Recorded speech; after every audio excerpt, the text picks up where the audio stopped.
Hi, Eric Gibaud, ericgibaud.com, and today we're going to continue analyzing the pictures my subscribers sent me. I already made one video. Here you have the link. It was to analyze five pictures. The rule was pictures made at home or from your house during the quarantine, and analyze them. So today we're going to check 5 more. Please, if you have not participated, please don't send me any more pictures because I've got enough for several videos.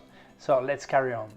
Well, from here I'm going to record directly with my notebook webcam because it's better for me, it's easier for me, so I can speak about the picture, see it at the same time. It's all more practical. Well, today's first picture is sent by Julio Cesar Laredo from Mexico.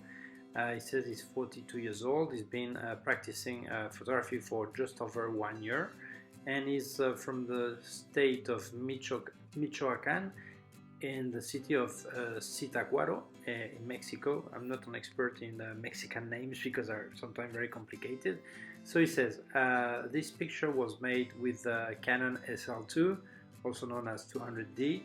The lens was a 24mm Canon 24mm 2.8 pancake, ISO 400, speed 1/25th of a second, and f2.8. Uses 2 flashes to give the colors, and Hoover vacuum cleaner to have some flour yet. Normally use it to make pastry, but flour to simulate smoke or dust. So I think this is a great idea, and I mean, if we look at the idea, I give a 10 out of 10 straight away for the idea, because I think it's nice that someone who's been practicing photography just over a year is already trying to do things like this, because many people when they start, sometimes they spend many years and they don't dare doing things different, and I think this is nice. And if I look at the picture, I clearly see that one of the flash has a yellow gel or something, and the blue one, I suppose it's in behind the girl, and I don't know if it's his daughter, I don't know, it doesn't say. So I see the blue gel that gives this light. I think the white part is actually also the same flash, but as it's more powerful, you don't actually see really the blue in that part. And the only thing I think it could be better is very often we like prisoner of the format of our camera, and I think this is too high, this picture. I would have reframed just above the clearest part of when the blue starts to be a bit darker, I would cut there, reframe, crop it, because I think this way the girl would be more visible. You would see better everything. And you don't need this dark part at the top. Same as the yellow is cut, I think I would have cut at the top of the blue there. And I like the expression of the girl, this is nice. And maybe I would like to have more light on her face. I don't actually how he did that, because he says one flash is for the yellow and the other one for the blue. And I don't know how this light is getting to the face of the girl, because it doesn't seem to be the yellow one, because she would be, maybe change the white balance in addition.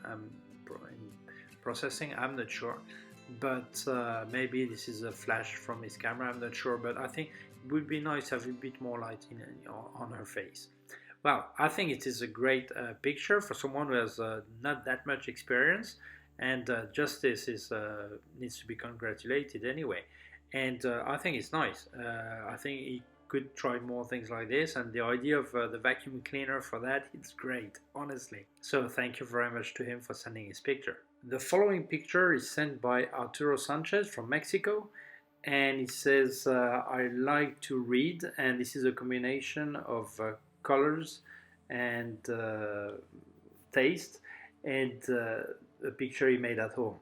Hi from Mexico, he says. The only thing is that people normally who did not send me more information about the way to make the picture, camera they used or flash unit or whatever, I send him an email and I ask to get some more information, but I don't know why I forgot to send him the email, so I published picture anyway because it's not his fault, but I would have liked to have a bit more information. So looking at the picture, I like this symmetry, the way symmetrical way of composition. I like it. I like the blue and this yellow. It's true there is a a shadow cast behind the shelf, but doesn't really bother me. I think it's nice, and I like to see these books. I mean, I don't know if he likes to read. He says he likes to read, but at least he likes to have books. But I mean, this book seems to be read quite a bit anyway. And I like the ambient light, the way it looks, the way the feeling, what it transmits. It's really nice. The only thing maybe would be good to have some more light in the book at the bottom right, but the way it seems to be lit, to have two flashes or two, well, source of light. I don't know if they are flashes or LED or whatever, and it's just from the side. I think would be good to have some extra light on the books on the right, but it's not really a drama not to have it. It gives some kind of mystery to the picture, and I really like it. And it's true that I complain that I don't know the gear that was used, but it tells a lot about the picture. When you look at a picture, you forget completely the technical side, and you just feel the picture. It means that the picture is interesting or good, you know. And I need this information to analyze better and give maybe some advice or some tips or whatever. But I think this picture is really good. It gives you look at this and you imagine yourself sitting at the table and starting to read. Although maybe it would be a bit dim light to be able to read, but I think it's a nice picture. So thank you very much for sending it. The following picture is sent by Jose El Coto, and he says, "Hello Eric. This picture was made in the patio of my house in Rio Grande, Puerto Rico, and next to the national park El Yunque, and it was remote working, as many people during this quarantine, and he heard some noise and he recognized the sound of these birds, thinking that they were coming back. There was some time he had not heard from them, and so he rushed with his camera, and this is the picture he preferred of all the one he made. And as he says, the good thing about this quarantine is that wildlife is coming back, and it's an opportunity to show us how it is. Well, so the picture is, as you can see, it's a bird. So on the way I look at it, I say, okay, that's nice. I never had seen this bird before, so that's okay as a documentary picture. But I think that he was probably getting to the limit of his gear, so he could not get a closer picture to the bird. So in this case, I think he should have cropped the picture in post-production in his computer. Maybe I would have cropped between the two lines. I would still leave the branch on the left because it gives an idea of scale. But yeah, I would reframe between the two lines, horizontal lines, so you would see better the bird, because I think this is what's interesting about the picture, this bird. The rest is doesn't give us anything. So one thing, if you reframe like this, you probably lose some resolution. Why you do lose some resolution? And you're probably going to think that it will be a problem if you have to print later or whatever, but normally it's not really that much of a problem, so don't worry too much. And probably you're going to use this picture on the internet, so not print anyway, so it doesn't matter. What's important, and when you reframe, it's probably you need to sharpen in post-production, sharpen where the bird is. You sharpen a bit in Photoshop and get a sharper picture, would be more punchy. But I do like the fact that it was like rushing. So of course I give this advice, but when you think about the situation, it's very easy for me to speak and very hard for him to rush and get the picture at the right moment with the wings fully open, all this. So I think it's interesting, and for me it's nice to see a picture from another place, in this case from Puerto Rico, and I think that's interesting. The only thing is a bit closer picture on this bird. Thank you very much for sending it. The following picture is sent by Santiago from Colombia. He says, "Hi Eric, I'm Santiago from Colombia, and here the situation is very complicated. We have compulsory quarantine, as many countries obviously, and many people have to not respect it because they have no way to eat. Only the small jobs they have, and not really illegal jobs. I mean, legal means you're not employed, you just do some small jobs like this on the street. Informal jobs, he says.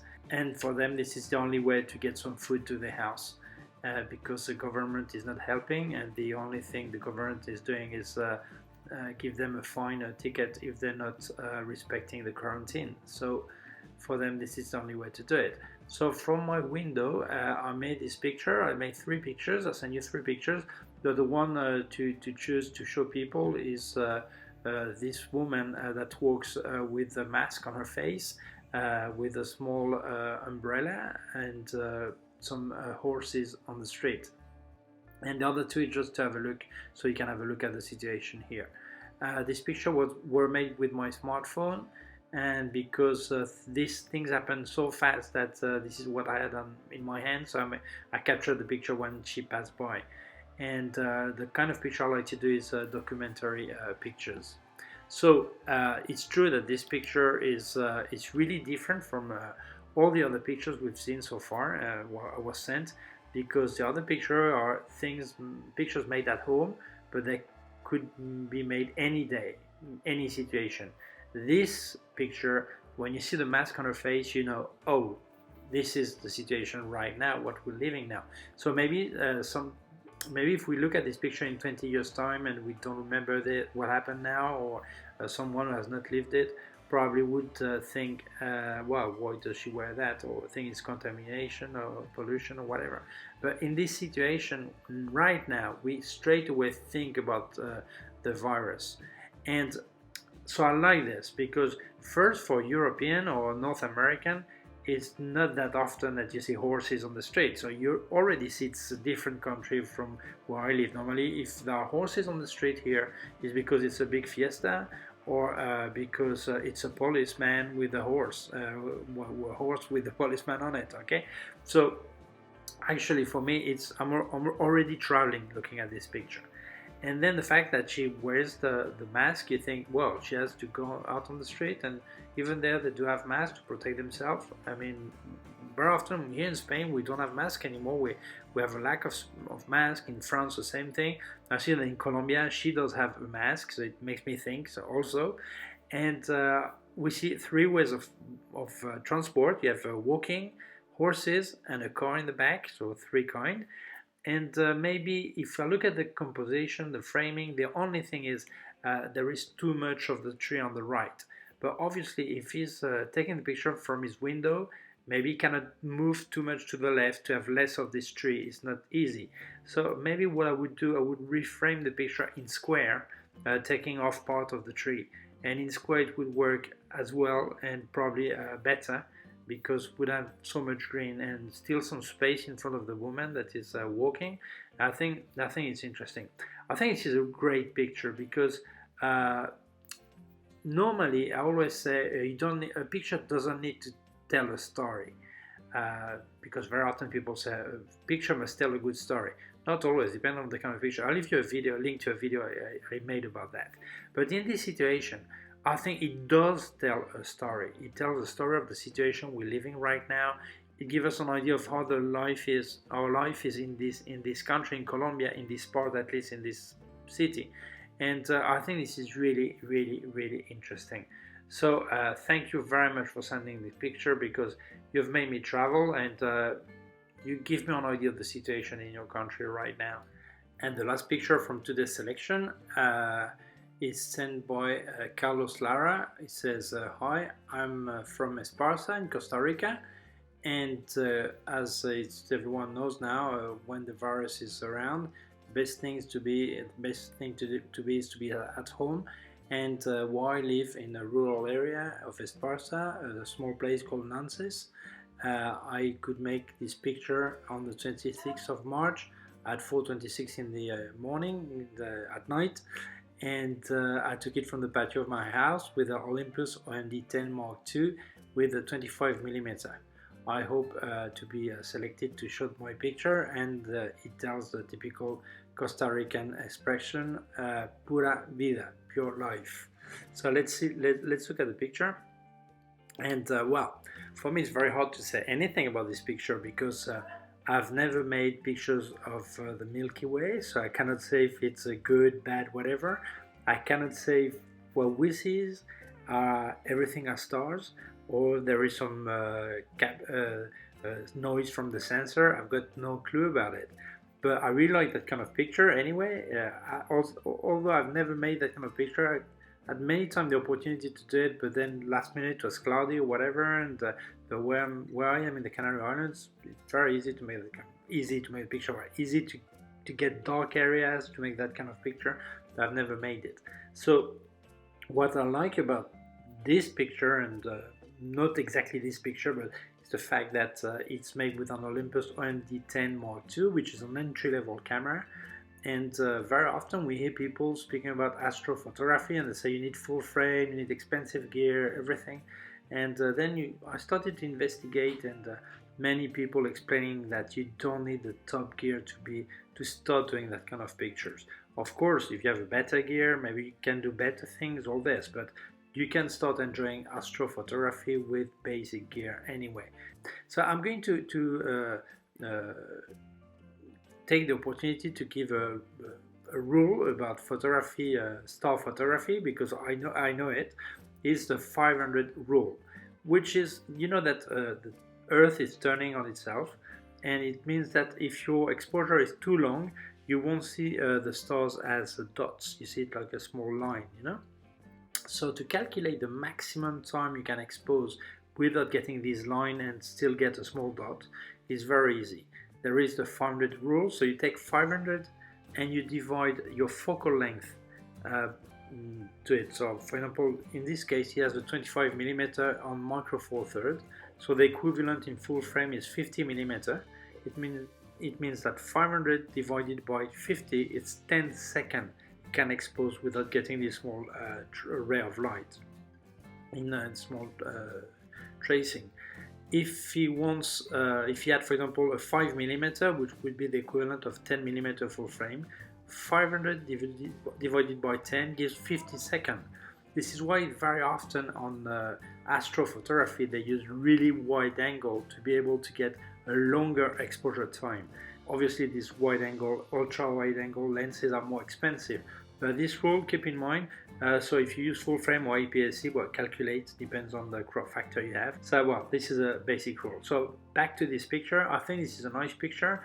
I'm always impressed by that kind of pictures, maybe because I don't know how to do it. I've never done them. Maybe I would say, well, that's so easy that that's not much, but I think still the thing is not just making the picture, is knowing where to make it and when to make it and all this. So, but I like the picture, so thank you for sending it.